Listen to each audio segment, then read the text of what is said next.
আসসালামু আলাইকুম। আজকে আমি আরেকটা রেসিপি নিয়ে এসেছি, যেটা আমি ইউটিউব দেখে বানিয়েছি। তো প্রথমে একটা কড়াইতে নারকেল আর গুড় দিয়ে সুন্দর করে ভেজে নিব। তো নারকেল আর গুড়ে এক্সট্রা করে কোনো পানি দেওয়ার দরকার নেই, কারণ নারকেল গুড় থেকে একটু করে রস বের হয়। তো সুন্দর করে আমি ঠিক এইভাবে ভাজা ভাজা করে ভেজে নিব, একদম আঠালো আঠালো টাইপের থাকবে। ঠিক এমন আঠালো হলে এটা আমরা নামিয়ে রাখবো। কিন্তু এটা আমি প্রথমেই করে অনেক বড় ভুল করেছি, যেটা আপনারা ভিডিও শেষে বুঝতে পারবেন কেন আমি এই কথা বলেছি। তো একটা প্লেটের মধ্যে আমি এটা নামিয়ে নিয়েছি। এখন আমি পিঠার জন্য আটা সেদ্ধ করে নিব। তো একই কড়াইতে আমি 1 কাপ পরিমাণে পানি, তার মধ্যে হাফ চামচ লবণ আর 1.5 কাপ পরিমাণে আমি চালের আটা দিয়েছি। আমার আটাটা ছিল ভেজা, যার কারণে অনেকটা নরম হয়ে গিয়েছিল। তো এখানে আপনারা শুকনো আটা ব্যবহার করতে পারেন, তাহলে হয়তো বা পারফেক্ট হবে।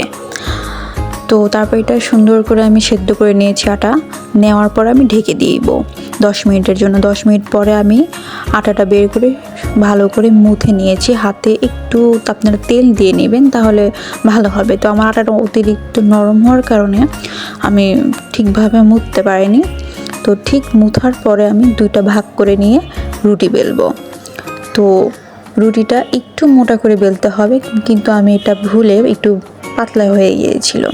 আপনারা একটু মোটা করে বেলে নেবেন। তো মোটা করে বেলে নেওয়ার পরে আমি যেই পুরটা প্রথমে রেডি করে রেখেছিলাম, সেটা অনেকটা শক্ত হয়ে গিয়েছিলো। এটাই আমি বড় ভুল করেছিলাম। তো আমার করা লাগতো রুটি বেলার পরে পুরটা রেডি করতে, তাহলে হয়তো নরম হতো।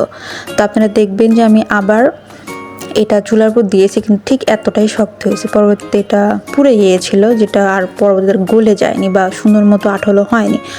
তো আমার পাতলা হওয়ার কারণে রুটিটা এমন ভেঙে ভেঙে গেছে। তো আমি এইভাবে ঠিক 2টা রুটি বানিয়ে নিয়েছি, মানে 2টা পিঠা বানিয়ে নিয়েছি। বানানোর পর এটা আমি ভাপে দিব। তো আমার কাছে স্টিমার নেই, যার কারণে আমি যে ঢাকনাগুলো আছে ওই ঢাকনাতে আমি এটা স্টিম করতে দিয়ে দিয়েছি। 15 মিনিট পর আমি এটা ভাপ থেকে তুলে নিয়েছি। আপনি পিঠাটা ভাপ দেওয়ার সাথে সাথেই এটা কাটবেন না, তাহলে এটা অনেকটা নরম, খুব বাজে হয়। তো আমার ভিতরে পুরটা অনেক শক্ত ছিল, যার কারণে আমার পিঠাটা খুব একটা ভালো হয়নি। তো আমি 10 থেকে 15 মিনিট ভাপ করেছি। তারপর এটা নামায়ে 20 মিনিটের মতো ঠান্ডা করেছি। ঠান্ডা করার পর আমি কাটছি, কিন্তু আমার পিঠাটা খুবই বাজে হয়েছে। যদি ভিতরের পুরটা একটু নরম হতো, তাহলে পিঠাটা খুবই সুন্দর হতো, যেমনটা আমি ইউটিউবে দেখেছিলাম। থ্যাংক ইউ সো মাচ এই বাজে রেসিপি দেখার।